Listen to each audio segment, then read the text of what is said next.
Professor Naseem Abbas Patel. My subject is English. First of all, I would like to start with the name of Allah Almighty, who is most merciful and beneficent. English subject की तरफ आते हैं. First year का ये पहला lecture है. तो बच्चों, सबसे पहले जो ज़रूरी होता है वो पेपर पैटर्न को समझना होता है, क्योंकि हमने एफएससी का एनुअल में एग्ज़ाम देना होता है. इसीलिए हमें पेपर पैटर्न के बारे में बिल्कुल एग्जैक्टली अगर पता होगा तो हम उसकी अच्छे से तैयारी भी कर सकेंगे. टोटल मार्क्स 100 होते हैं. 20 मार्क्स ऑब्जेक्टिव के होते हैं, 80 मार्क्स सब्जेक्टिव के होते हैं. फिर इसकी फर्दर डिवीजन है.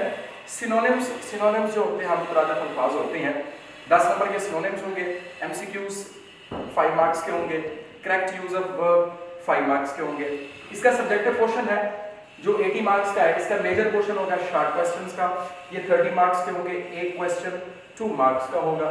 लेटर होगा 10 मार्क्स का. स्टोरी 10 मार्क्स की. एक्सप्लेनेशन पॉइंट्स में से आएगी, पोएट्री में से 5 मार्क्स की आएगी. Punctuation 5 marks. Pairs of words 5 marks. और मेजर इसमें एक और क्वेश्चन है ट्रांसलेशन. और ये जो ट्रांसलेशन होगी ये इंग्लिश टू उर्दू होगी, 15 मार्क्स की होगी. अब हम जरा वो बुक्स जिनको हम स्टडी करेंगे उसके बारे में फर्दर हम जान लेते हैं.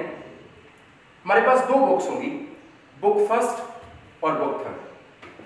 बुक फर्स्ट में शॉर्ट स्टोरीज होती हैं, 15 शॉर्ट स्टोरीज होती हैं. 40 मार्क्स का टोटल पेपर बनता होता है बुक फर्स्ट में से. सिनोनिम्स 5 मार्क्स के बनेंगे यहाँ से. एमसीक्यूज 3 मार्क्स के बनेंगे यहाँ से. शॉर्ट क्वेश्चंस 12 मार्क्स के बनेंगे. ये 6 शॉर्ट क्वेश्चंस करने होंगे. इसमें हमारे पास जो चॉइस होगी वो 3 शॉर्ट क्वेश्चंस की होगी. पंक्चुएशन करनी है हमने यहाँ से इसी शॉर्ट स्टोरीज में से, बुक फर्स्ट में से 5 मार्क्स की. और मेजर पोर्शन जो ट्रांसलेशन का आएगा 15 मार्क्स का, वो भी बुक फर्स्ट से आएगा. तो टोटल मिला के 40 मार्क्स हम निकालेंगे बुक फर्स्ट से. बुक थर्ड हमारे पास है. बुक थर्ड में 2 चीजें होती हैं, प्लेस और पोएट्री का पोर्शन होता है. 30 मार्क्स का पेपर यहाँ से बनेगा. सिनोनिम्स 5 मार्क्स के होंगे. फिर इसी 5 मार्क्स की डिवीजन होती है. 3 मार्क्स प्लेस में से आएंगे और 2 मार्क्स पोएम्स में से आएंगे. एमसीक्यूज यहाँ से आएंगे इस पोर्शन से 2, और वो भी प्लेस में से आएंगे, पोएम्स में से एमसीक्यूज नहीं आएंगे. शॉर्ट क्वेश्चंस की तरफ पढ़ेंगे. 18 मार्क्स के शॉर्ट क्वेश्चंस होंगे. 10 मार्क्स प्लेस में से. और यहाँ पे भी हमारे पास चॉइस होगी 3 शॉर्ट क्वेश्चंस की. 5 करने होंगे, 8 दिए गए होंगे. और 8 मार्क्स के शॉर्ट क्वेश्चंस हमारे पास पोएम्स में से होंगे. यहाँ पे 2 की चॉइस होगी. 6 दिए गए होंगे, हमें 4 करने होंगे. एक्सप्लेनेशन है 5 मार्क्स की एक्सप्लेनेशन है, और ये पोएम्स में से आती होती है, जैसे हम आमतौर पे उर्दू में तशरीह करते होते हैं. इसकी थोड़ी सी फर्दर डिवीजन मैं आपको बता दूं. हमारे पास जो सबसे पहले हम पोएट प्लस पोएम, ये हम नाम लिखते होते हैं. 2 मार्क्स इसके होते हैं, जिसे हम रेफरेंस कहते होते हैं. फिर इसके बाद कॉन्टेक्स्ट होता है. कॉन्टेक्स्ट में उस पोएम में जो कुछ बताया गया होता है वो 7 to 8 लाइंस कॉन्टेक्स्ट लिखते होते हैं, और ये हमारे पास 1 मार्क होता है. 2 और 1 3, और अगले जो 2 मार्क्स होते हैं वो एक्सप्लेनेशन के होते हैं. 30 मार्क्स, 30 और 40 हो गए, टोटल 70 बाकी हमारे पास बचते हैं. 30 मार्क्स का जो पोर्शन है वो कंपोजिशन प्लस ग्रामर का होता है. कंपोजिशन में लेटर आता है. 2 ऑप्शन होगा इसमें. ऑप्शन होगा हमारे पास लेटर और एप्लीकेशन. ये या एप्लीकेशन करनी होगी या लेटर करना होगा, 10 मार्क्स का होगा. फिर स्टोरी में भी हमारे पास ऑप्शन होगा. 2 स्टोरीज दी गई होंगी, मॉडल लेसन्स दिए गए होंगे, उनमें से हमने एक करनी होगी, 10 मार्क्स का. फिर इसके बाद एक क्वेश्चन आता है डिक्शन का. पेयर्स ऑफ वर्ड्स जिन्हें कहते हैं, यहाँ से पेयर्स दिए गए होंगे अल्फाज के. बाज़ औक़ात सेम साउंड होती है, डिफरेंट मीनिंग होती हैं. जैसे साइट, CITE, मैं यहाँ पे थोड़ी सी एग्जांपल कोड कर दूं. CITE साइट हवाला देना, और SIGHT साइट मंजर या नजारा. तो ये इसकी हमने इस तरह के पेयर्स दिए गए होंगे 5 नंबर के. इसमें भी चॉइस होगी हमारे पास. ग्रामर का पोर्शन होगा जो करेक्ट यूज ऑफ वर्ब्स हैं 5 मार्क्स के. वैसे देखा जाए पंक्चुएशन को भी हमें ग्रामर में डील करना चाहिए, क्योंकि बच्चों आपकी जो पंक्चुएशन होगी वो टेक्सचुअल बेस्ड है, टेक्स्ट में से निकाली गई होगी, इसीलिए हमने उसे, और इसी पोर्शन से निकाली गई होगी, तो इसीलिए हमने इसे यहाँ रखा है. अब हम बढ़ते हैं थोड़ा सा आगे. चूंकि ये जो सब्जेक्ट है हमारा इंग्लिश, ये रिलेटेड है लिटरेचर के साथ। सबसे पहले बहुत सी डेफिनेशंस अवेलेबल है। इसकी जो मशहूर और फेमस या कॉमन हम कह लें डेफिनेशन है वो है depiction of an era. Era कहते हैं दौर, एज। डिपिक्शन कहते हैं तस्वीर कशी। किसी भी दौर की तस्वीर कशी को लिटरेचर कहते हैं। रिटन फॉर्म में भी हो सकती है, मीडिया फॉर्म में भी हो सकती है। इसके डिफरेंट जॉनरास होते हैं, जॉनरा होते हैं डिफरेंट, यानी यूं समझ लें कि इसे फर्दर डिवाइड किया गया है, कुछ मोड्स बनाए गए हैं जिसमें लिटरेचर दिया जाता है, प्रोड्यूस किया जाता है, जिसमें शॉर्ट स्टोरी, प्लेस और पोएट्री, ये 3 जॉनरा आपके सिलेबस का हिस्सा है। इन 3 से आपका तारुफ कराया जा रहा है। तो चूंकि हमने पहला पोर्शन हमने स्टार्ट करना है बुक फर्स्ट का, तो वो शॉर्ट स्टोरीज पर मुश्तमिल है, इसलिए हम पहले शॉर्ट स्टोरी को थोड़ा सा अंडरस्टैंड कर लेते हैं। Short story, what does short story mean? Fictional और इमेजिनेशनल स्टोरी को हम शॉर्ट स्टोरी कहते हैं, यानी ये फिक्शन बेस्ड होता है। इसमें neither characters are real nor events are real. इसमें कुछ ऐसा एक थीम होता है या लर्निंग आउटकम होती है जो राइटर चाह रहा होता है कि उसके रीडर्स वहां से निकालें और अंडरस्टैंड करें। शॉर्ट स्टोरी के कुछ एलिमेंट्स होते हैं, फंडल एलिमेंट्स होते हैं, जिन्हें मैं समझता हूँ समझना बहुत जरूरी है। इसमें पहले नंबर पे कैरेक्टर्स, किरदार बहुत अहम है। इनकी मदद से ही शॉर्ट स्टोरी चला करती होती है। प्लॉट, प्लॉट कहते हैं sequence of events, sequence of events, यानी जो वाकयात होते हैं उनकी सीक्वेंस को प्लॉट कहते हैं। फिर होता है सेटिंग, सेटिंग कहते हैं बैकग्राउंड को, उस शॉर्ट स्टोरी का बैकग्राउंड क्या है। इसके बाद लर्निंग आउटकम एंड पे आता है, and that is very most important element of the short story कि राइटर एक्सक्यूज मी कुछ ऐसा लिखता है जिससे हम वहां से कुछ लर्न करते होते हैं, कुछ सीखते होते हैं। तो डिफरेंट पर्सपेक्टिव्स की मदद से डिफरेंटली हम वहां से लर्निंग आउटकम ले सकते होते हैं। हर बंदा अपने जो स्कीमेटा होता है, बैकग्राउंड नॉलेज होता है, उसके अकॉर्डिंग वो लर्निंग आउटकम लेता होता है। तो टेक्स्ट की तरफ बढ़ती हैं। टेक्स्ट बटन जिसे हम आमतौर पे प्रोनाउंस करते हैं, लेकिन ये बटन नहीं है, इसे पढ़ते हैं बट। पहली शॉर्ट स्टोरी है, इसका मैं आपको शॉर्ट स्टोरी का थोड़ा सा इंट्रोडक्शन बता दूं बच्चे। ये शॉर्ट स्टोरी, इसमें जो किरदार हैं इस शॉर्ट स्टोरी के, वो 3 किरदार हैं मेजर इस शॉर्ट स्टोरी में। एक नॉर्मा, ये फीमेल है, इसका हस्बैंड होता है आर्थर, और एक और कैरेक्टर होता है स्टीवर्ट। ये 3 कैरेक्टर होती हैं। और सेटिंग इसमें ये है कि न्यूयॉर्क स्टेट ऑफ अमेरिका, वहाँ का एक सिटी होता है न्यूयॉर्क, उसकी ये कहानी है। उसमें मियाँ बीवी होते हैं, नॉर्मा एंड आर्थर, और ये इनका ताल्लुक एक मिडिल क्लास फैमिली से होता है। दोनों जॉब होल्डर्स होते हैं। होता ये है कि स्टीवर्ट कोई डब्बा भेजता है और इनके पास उस पर लिखा होता है कि वो आएगा आपसे कल मिलने के लिए, और वो आ जाता है और आकर वो ऑफर कराता है उन्हें कि इस डब्बे के अंदर एक बटन है, अगर आप इस बटन को प्रेस करेंगे तो आपको बदले में $50,000 मिलेगा, और कहीं पर कोई ऐसा जिसे आप नहीं जानते मर जाए। वो ये कहकर चला जाता है, ये एक ऑफर होती है। नॉर्मा वर्ल्डली ट्रेजर की तरफ टेम्प्टेड होती है, उसका दिल करता है कि उसके पास पैसे होने चाहिए, एक अच्छा घर होना चाहिए, फर्नीचर अच्छा होना चाहिए, गाड़ी अच्छी होनी चाहिए, उनके बच्चे अच्छे स्कूल में जाने चाहिए। वो अपने हस्बैंड को टेम्प्ट करने की कोशिश करती है, जो ऑलरेडी किसी और चीज से टेम्प्ट होती है, और तरकीब देती है, परसुएड करती है अपने हस्बैंड को कि इस बटन को प्रेस कर देते हैं, हमें नहीं पता कौन मरेगा, और हो सकता है कि वो ऐसा इसलिए कह रहा हो कि वो कोई रिसर्च कर रहे हो, और इस तरह से वो उसे परसुएड करने की कोशिश करती है। जबकि Arthur totally disagreed with her, कहता है नहीं, it's an immoral act and we are not going to do that. बहरहाल ये कत्ल होगा, हम ऐसा नहीं कर सकते। तो होता यह है कि वो अगले दिन बटन प्रेस कर ही देती है। नतीजा ये निकलता है उसका हस्बैंड एक एक्सीडेंट में मारा जाता है, और कॉल आती है उसे लिनॉक्स हिल हॉस्पिटल से कि तुम्हारा हस्बैंड ऐसे मारा गया है, तो वो स्टीवन पे गुस्सा होती है कि तुमने तो कहा था कि वो मरेगा जिसे मैं जानती नहीं हूँ।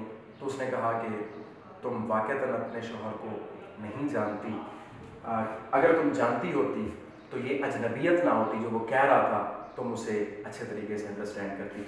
तो अब यहाँ से हमने लर्निंग आउटकम निकालना है इस शॉर्ट स्टोरी से कि एक तरफ हमारे पास वर्ल्डली ट्रेजर वेल्थ दौलत पड़ी हुई है और एक तरफ हमारे पास ह्यूमन रिलेशंस पड़े हुए हैं, ह्यूमैनिटी पड़ी हुई है, ह्यूमनिज्म है और इंसान हमेशा तलाश करता है हैप्पीनेस की, और हैप्पीनेस कहाँ पे मिलती है, ये लर्निंग आउटकम आप लोगों ने और मैंने मिलकर निकालनी है। बढ़ते हैं हम टेक्स्ट की तरफ।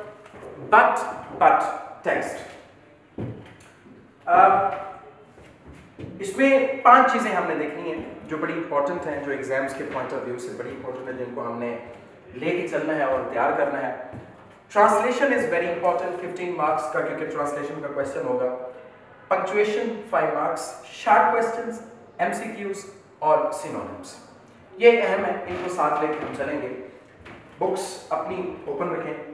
बट और ये 2 दफा बट क्यों आया हुआ है? सिंपल इज दैट कि चूंकि the whole story revolves around that but, इसीलिए और स्ट्रेस देने के लिए इसे लिखा गया है या इसको टाइटल दिया गया है। टेक्स्ट में पढ़ना स्टार्ट करता हूं, फोकस करेंगे। The package was lying, the package डब्बा, पैकेज पार्सल, पैकेट सिनोनिम्स हैं इसलिए। द पैकेज वाज था, लाइंग पड़ा हुआ।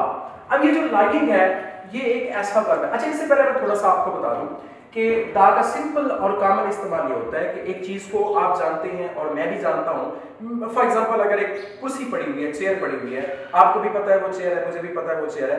अगर मैं कहता हूं ब्रिंग मी दैट चेयर, इसका मतलब है मैं उस कुर्सी की बात कर रहा हूं जिसे आप भी देख रहे हैं और मैं भी देख रहा हूं। इन्हीं नॉन चीजों के लिए हम दा का इस्तेमाल करते हैं। तो यहाँ पे जो पैकेज के साथ दा लगा हुआ है, ये ऐसा पैकेज है जिसका जिक्र इस स्टोरी में हुआ है और जिसके बारे में हमें आगे इंफॉर्मेशन मिलने वाली है। अब लाइंग एक ऐसा वर्ब है जो बड़ा ही कंफ्यूजिंग वर्ब है, इसको हम जरा अंडरस्टैंड करते हैं क्योंकि बहुत ज्यादा हम कंफ्यूज हो जाते हैं। ये 3 तरह के वर्ब होते हैं, लाई, लाई और ले। लाई लेटना या बड़ा होना, और एक लाई का मतलब है झूठ बोलना और एक ले का मतलब है फैलाना या अंडे देना। अब इनमें मेजर जो डिफरेंस है वो ये है, ले जो होता है ये ट्रांजिटिव वर्ब होता है, लाई और लाई इंट्रांजिटिव वर्ब होता है। ट्रांजिटिव वर्ब और इंट्रांजिटिव वर्ब में क्या डिफरेंस है?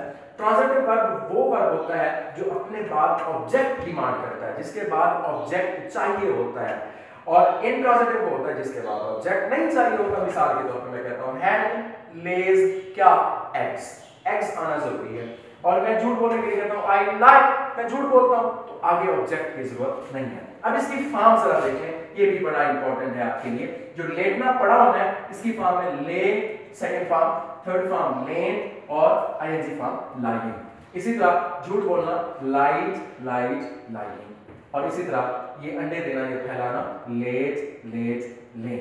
ठीक हो गया। द पैकेज वाज लाइंग, अब यहाँ पे झूठ बोलना नहीं आएगा, यहाँ पे फैलाना या अंडे देना भी नहीं आएगा।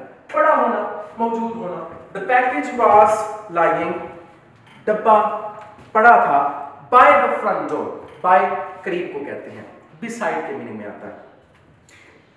द फ्रंट डोर, फ्रंट सामने वाला जो बड़ा दरवाजा होता है, बड़े दरवाजे के करीब पैकेज, पलंदा, डब्बा पड़ा हुआ था। उसके बाद आता है डैश, क्या आता है? डैश।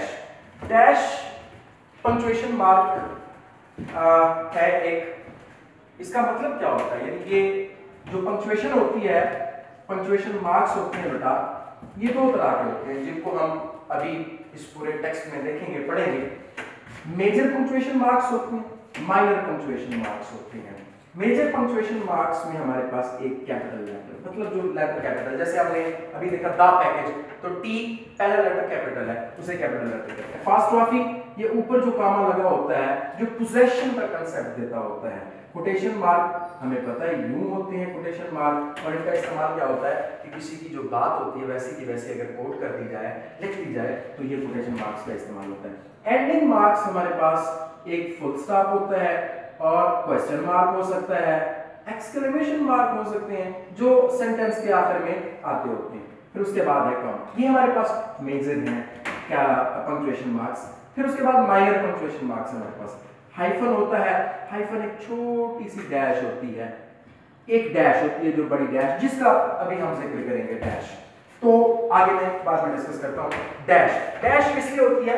डैश होती है पीछे जो बात दी गई है उसकी मजीद इंफॉर्मेशन देना, मजीद एक्स्ट्रा इंफॉर्मेशन देना, डैश का इस्तेमाल किया जाता होता है। यानी अब देखें, the packet was lying bye the front door, डब्बा सामने वाले दरवाजे के करीब पड़ा था, डैश। अब ये जो डैश है, आगे जो भी बात आएगी वो पीछे पैकेज के बारे में हो रही होगी। एक क्यूब शेप्ड, अब इसमें जो दरमियान में चीज खड़ी है उसे कहते हैं हाइफन, एक छोटी सी डैश। ये दो अल्फाज को जोड़ने के लिए, उन्हें कंपाउंड बनाने के लिए इस्तेमाल किया जाता होता है। तो एक क्यूब शेप्ड, और क्यूब मुकअप को कहते हैं। मुकअप क्या होता है? ये शक्ल, चौरस डब्बे की शक्ल, इसे कहते हैं मुकअप। मुकअप नुमा शक्ल का कार्टन डब्बा। कौन सा डब्बा? Sealed with tape, sealed with tape, जो जुड़ा हुआ था किसके साथ? टेप के साथ। सील्ड का सिनोनिम क्या है? फिक्स्ड या फास्टेंड, जुड़ा हुआ, फास्टेंड भी पढ़ते हैं इसे, जुड़ा हुआ। A cube shaped carton sealed with tape, एक मुकअप नुमा डब्बा टेप के साथ जुड़ा हुआ था। देयर नेम एंड एड्रेस, उनके नाम और पता, प्रिंटेड बाय हैंड, हाथ से तहरीर थे या लिखे गए थे। अब ये जो प्रिंटेड होता है इसका मतलब होता है कि लेटर्स को अलग अलग करके लिखना। फिर आगे आ गया कॉलम। अब देखें यहाँ पे कॉलम खड़ा हुआ है, ये कॉलम, ये जो साइन होता है कॉलम का, ये ऐसे साइन होता है। ये भी पीछे की एक्सप्लेनेशन होती है, कुछ पीछे अगर हमने कहा है उसकी फर्दर एक्सप्लेनेशन के लिए हाइफन आता होता है, कॉलम आता होता है। फिर कोटेशन मार्क्स शुरू हो गए। कोटेशन मार्क्स क्यों आए हुए हैं? क्योंकि जो बात थी यानी लिखी हुई थी, जैसी तहरीर थी वैसी की वैसी लिख दी गई। Mr and Mrs Arthur Lewis, 217-E 37th। अब ये जो 37th है इसमें हाइफन का इस्तेमाल है। जब भी आप टू लेटर्स पे जाएंगे, जब भी आप टू लेटर्स पे जाएंगे, मतलब 20 तक टू लेटर्स नहीं है, 21st, 22nd, 23rd से 99 तक आप जाएंगे, दरमियान में हाइफन लगाएंगे। स्ट्रीट, न्यूयॉर्क, 10016, ये उनके नाम है, Mr and Mrs Arthur Lewis. 217E 37 गली नंबर, न्यूयॉर्क स्ट्रीट है, सिटी है, और जो बड़ा एक स्टेट है वो न्यूयॉर्क है, 10016, ये उनका एड्रेस था। Norma picked it up, pick की दूसरी फॉर्म है पिक, उठाया, किसे? इसे, इट, इसे, अप कहां? ऊपर की तरफ। Norma picked it up, Norma ने इसे उठाया, अनलॉक्ड द डोर, पास्ट चल रहा है क्योंकि पास्ट की बात है इसलिए फॉर्म भी हमें पास्ट लगानी पड़ती है। Norma picked it up, Norma ने इसे उठाया, अनलॉक्ड द डोर, दरवाजा खोला, and went into the apartment, and went, और चली गई कहां? Into the apartment. ये जो इन है और इनटू है, बेटे आपने मैट्रिक में तो पढ़ा होगा, इन और इनटू का इस्तेमाल। ये जो इनटू होता है ये मूवमेंट के लिए होता है, हरकत के लिए होता है। मिसाल के तौर पे अगर कोई अंदर आता है कमरे में तो मैं कहूँगा ही केम इनटू द रूम, यानी उसकी चलते हुए जो हरकत है, मूवमेंट है, अगर वो किसी वॉल्यूम में जा रही होती है चीज तो इनटू लगाते होते हैं। And went into the apartment, apartment किसे कहते हैं? रेजिडेंस, रिहाइश, अकोमोडेशन, यानी किसी की जो रिहाइश गाह होती है अपने घर से। And went into the apartment, और अपने घर चली गई। It was just getting dark, तारीकी छा रही थी। After she had put the lamp chops, after she had, यहाँ पे परफेक्शन है, काम कंप्लीट हो चुका है। आफ्टर शी हैड पुट, उसके रखने के बाद, रख चुकने के बाद, क्या? द लैम्प चॉप्स, लैम्प कहते हैं मेमना, और चॉप किसे कहते हैं? Pieces, slices. ठीक हो गया? बकरे की चापें रखने के बाद किस पर? इन द ब्रॉयलर, ब्रॉयलर कहते हैं स्टोव को, ये जो चूल्हा होता है इसके ऊपर रखने के बाद, कॉमा शी सैट डाउन, वो बैठ गई, कहाँ? नीचे, वो नीचे बैठ गई। टू ओपन द पैकेज, डब्बा खोलने के लिए। इनसाइड, इनसाइड कहते हैं अंदर। If something is physically enclosed तो इसका मतलब इनसाइड अंदर। इनसाइड द कार्टन, कार्टन के अंदर, डब्बे के अंदर, was a push button unit. अब देखिए बेटा यहाँ पे फिर हाइफन आ गया, पुश बटन के दरमियान हाइफन का इस्तेमाल है, ये छोटा सा, कि जब कंपाउंड बनाती हैं दो अल्फाज को इकट्ठा करते हैं तो हम ये दरमियान में हाइफन लगाते होते हैं। अब ये एक चीज बन गई है, ये पुश बटन दबाने वाला बटन, यूनिट आला, कौन सा, fastened to a small wooden box, जो एक छोटे से लकड़ी के डब्बे के साथ जुड़ा हुआ था। इनसाइड, अब इसका बामुहावरा देख लें, inside the carton was a push button unit fastened to a small wooden box. इस डब्बे के अंदर लकड़ी के साथ, लकड़ी के छोटे से डब्बे के साथ जुड़ा हुआ एक बटन दबाने वाला आला था। एक ग्लास डोम, डोम कहते हैं कवरिंग को, डोम कवरिंग या cupola, cupola, cupola covering, cupola covering. एक ग्लास डोम, एक शीशे की कवरिंग, गुंबद जिसे कहते हैं, कवर्ड द बटन, ने बटन को ढांप रखा था। Norma tried to lift it off, Norma ने इसे उखाड़ने की कोशिश की, but it was locked in place, मगर ये अपनी जगह पर फिक्स्ड था, जुड़ा हुआ था, ये अपनी जगह पे कायम था, मजबूत था। She turn the unit over, उसने इस आले को उलट किया, एंड सा, और देखा, ए फोल्डेड, फोल्डेड, फोल्डेड का मतलब होता है क्रीज्ड, यानी लिपटा हुआ, ए फोल्डेड पीस ऑफ पेपर, उसने एक तहशुदा, फोल्डेड तहशुदा, क्रीज्ड, CREASED, उसने एक तहशुदा कागज का टुकड़ा देखा।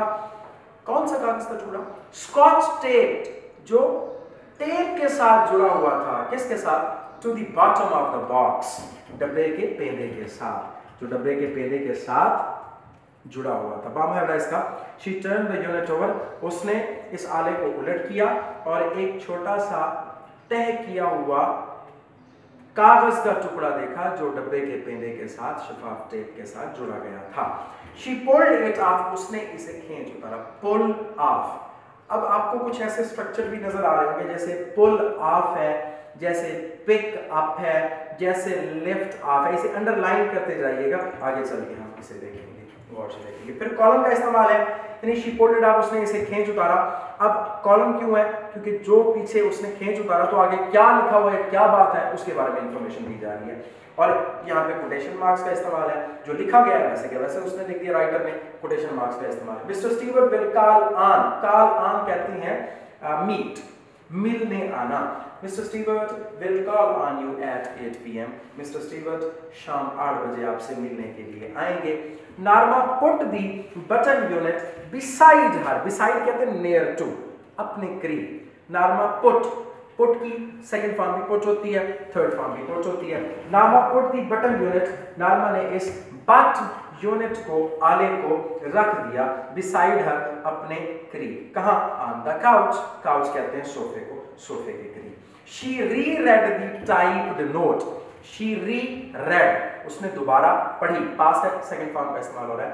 शी री-रेड, उसने दोबारा पढ़ा, द टाइप्ड, लिखी हुई, नोट, तहरीर, कॉमा, स्माइलिंग, स्माइलिंग, मुस्कुराते हुए। अब इसको जरा समझने की कोशिश कीजिएगा बच्चे। She reread the typed note smiling, इसको मैं अगर आसान कर दूं आप लोगों के लिए तो मैं ऐसे लिखूंगा, she री-रेड the typed note while she was smiling, इसको पहले भी ले जा सकते हैं, while she was smiling, comma, she reread the typed note। अब ये जो एक सिर्फ लफ्ज लिख दिया गया है, ये वाला हिस्सा मिटा दिया गया, इलिप्स कर दिया गया है, ऐसी चीजों को हम कहते होते हैं पार्टिसिपल क्लॉजेस। पार्टिसिपल क्लॉजेस दो तरह के होते हैं पार्टिसिपल क्लॉजेस, पास्ट परफेक्ट और present continuous.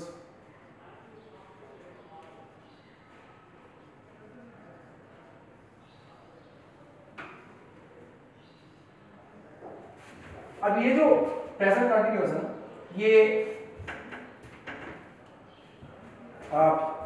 Perfect participle, sorry, perfect participle, इसे कहते हैं परफेक्ट पार्टिसिपल और कंटिन्यूअस पार्टिसिपल। अब ये जो है ये कंटिन्यूअस है, स्माइलिंग। परफेक्ट भी होती है, जैसे हमने पीछे देखा था सील्ड विद टेप, या उसके बाद हमने देखा था fastened to a small wooden box, sealed with tape, यानी that was sealed with tape, fastened to a small wooden box, यानी that was fastened to a small wooden box, smiling यानी why she was smiling। ये पूरी एक clause होती है, लेकिन writer comma लगा के इसे लिख देता होता है और इसका मतलब हम यूं लेते होते हैं। ये शुरू में भी आ सकता है, इसके बाद पीछे पूरी क्लॉज आ सकती है, ये एंड में भी आ सकता होता है। अब इसको हम देखते हैं। नाम she reread the typed note smiling, उसने मुस्कुराते हुए वो तहरीर लिखी हुई तहरीर दोबारा पढ़ी। After a few moments later, चंद लम्हात बाद, comma, she went back into the kitchen to make the salad. अच्छा, एक बात यहाँ पे आप देखते जाएं, साथ साथ इस्तेमाल कॉमे का इस्तेमाल खासतौर पे देखते जाएं। अ फ्यू मोमेंट्स लेटर, चंद लम्हात बाद, जब भी फिक्रे के स्टार्ट में कोई टाइम फ्रेज दिया गया हो, कोई टाइम दिया गया हो, तो उसके बाद कॉमा आता है और आगे पूरी क्लॉज आती होती है। ये भी देख लें, ऐसे ही है। अ फ्यू मोमेंट्स लेटर, चंद लम्हात बाद, शी वेंट बैक इनटू, वही आ गया इनटू, यानी मूवमेंट वाली बात है। She went back into the kitchen, वो बावर्ची खाने में चली गई, टू मेक द सैलड, सलाद बनाने के लिए। द डोर बेल रैंग, बज उठी, सेकेंड फॉर्म है। एट 8 o'clock, ओ क्लॉक, 8 o'clock, एट 8 o'clock, इसको जरा अंडरस्टैंड करने की कोशिश करते हैं। मैं थोड़ा सा इसे रेज कर दूं।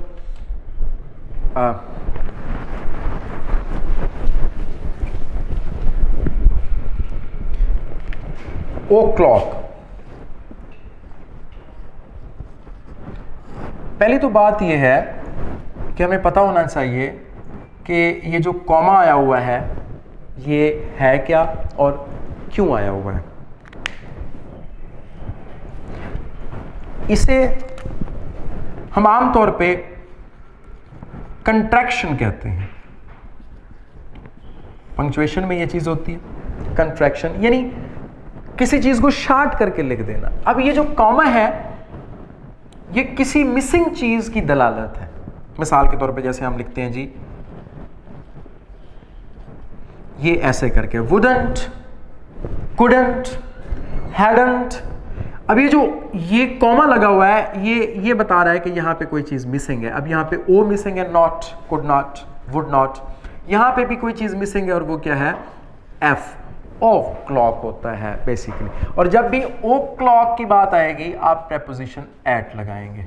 क्या लगाएंगे बच्चे, एट लगाएंगे प्रेपोजिशन, 8 o'clock जी। The door bell rang at 8 o'clock, 8 बजे दरवाजे की घंटी बज उठी। I'll get it, Narma called from the kitchen। अब जरा अंडरस्टैंड कीजिएगा इस चीज को। I'll get it, it means that it's a dialogue। ये एक डायलॉग है, कौन कह रही है, ये नारमा कह रही है। I'll get it, मैं देखती हूं या मैं देखूंगी, दरवाजे पे कौन है, मैं देखती हूं। नारमा called from the kitchen, नारमा ने बावर्ची खाने से आवाज दी। अब जो बात नारमा ने कही, जो नारमा का डायलॉग है वो कहां जाएगा, इन्वर्टेड कामाज में जाएगा। Arthur was in the living room, comma reading. Arthur was in the living room, living room कहते हैं दीवान खाना। आर्थर बैठक में, दीवान खाने में मौजूद था, कॉमा रीडिंग, पढ़ाई कर रहा था, पढ़ाई में मसरूफ था। वही वाली बात आ गई, जैसे she reread the type note smiling है, इसी तरह से Arthur was in the living room, Arthur was reading. Arthur was in the living room, Arthur was reading. There was a small man, एक छोटे कद का आदमी खड़ा था। इन दी हॉलवे, हॉलवे कहते हैं कॉरिडोर, यानी राहदारी जिसे कहते हैं, एक राहदारी में आने जाने वाले रास्ते में गैलरी जिसे कहते हैं। There was a small man in the hallway, corridor में, राहदारी में एक छोटे कद का आदमी खड़ा था।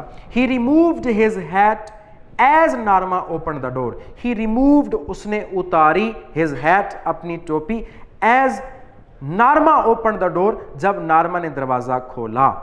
यहां पे जो एज खड़ा हुआ है इसका छोटा सा इस्तेमाल है, समझने की कोशिश कीजिएगा कि जब दो एक्शंस एक साथ होते हैं तो ऐसे राइटर एज का इस्तेमाल करता होता है।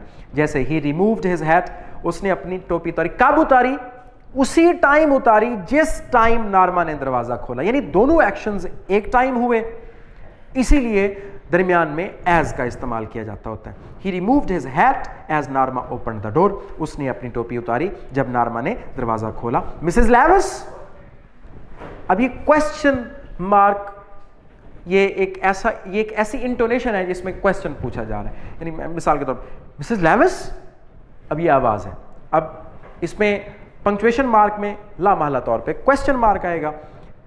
मिसेस लेविस कौन कह रहा है? स्टीवर्ट कह रहा है। उसका डायलॉग है, इन्वर्टेड कॉमास में जाएगा, क्वेश्चन मार्क आया हुआ है। ही इंक्वायर्ड, उसने पूछा, asked, he inquired, he asked, उसने पूछा, पोलाइटली, जेंटली, उसने शाइस्तगी से पूछा। यस, अब इसका मतलब यह है, हाँ मैं नारमा हूं, आप कौन हैं? इसलिए उसने कहा यस, जी हाँ, क्वेश्चन मार्क, हाँ मैं नारमा हूं, आप कौन हैं? लेकिन इसका आप ट्रांसलेशन क्या करेंगे? जी हाँ, आई एम मिस्टर स्टीवर्ट, मैं मिस्टर स्टीवर्ट हूं, ये भी डायलॉग है। ओह यस, अच्छा ठीक है। नारमा रिप्रेस्ड ए स्माइल, रिप्रेस कहते हैं रेस्ट्रेन, दबाना, कोई चीज अगर हो रही हो उसे कंट्रोल कर लेना, दबाना। रिप्रेस्ड दबाना या चेक्ड रोकना।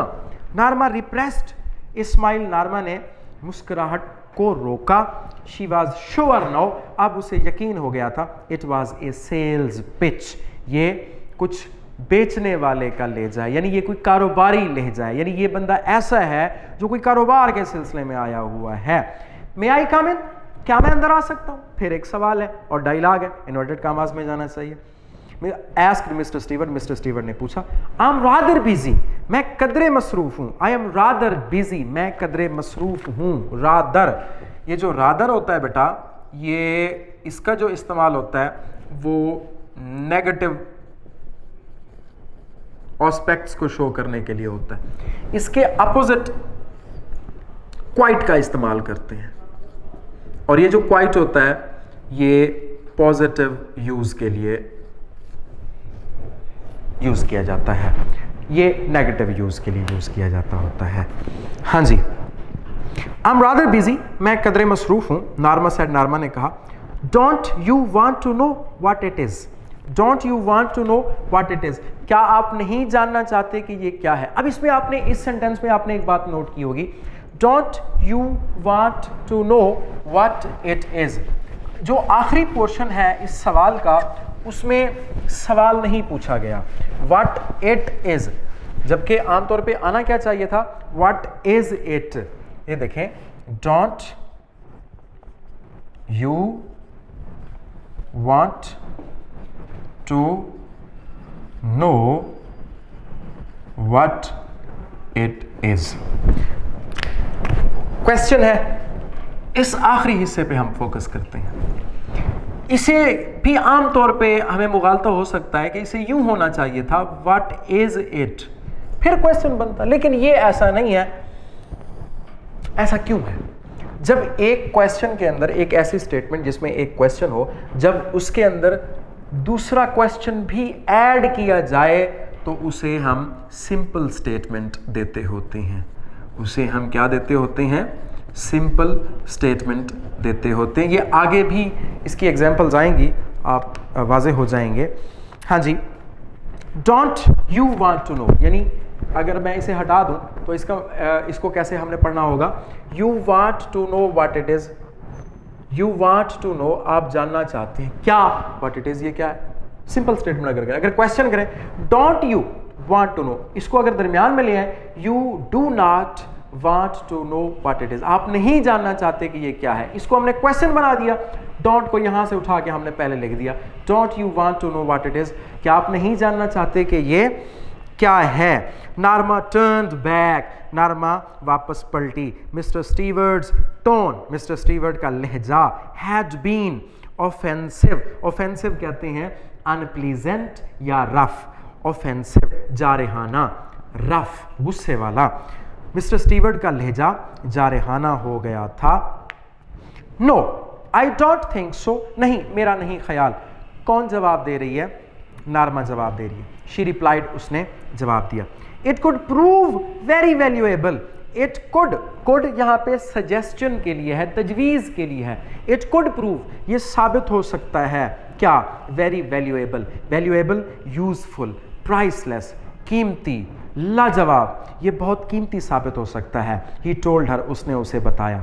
मॉनिटरली, मालियाती तौर पर, पैसों के हवाले से, financially, of cash, of money. She challenged, उसने पूछा, इंक्वायर्ड, उसने पूछा, डिमांडेड, उसने पूछा।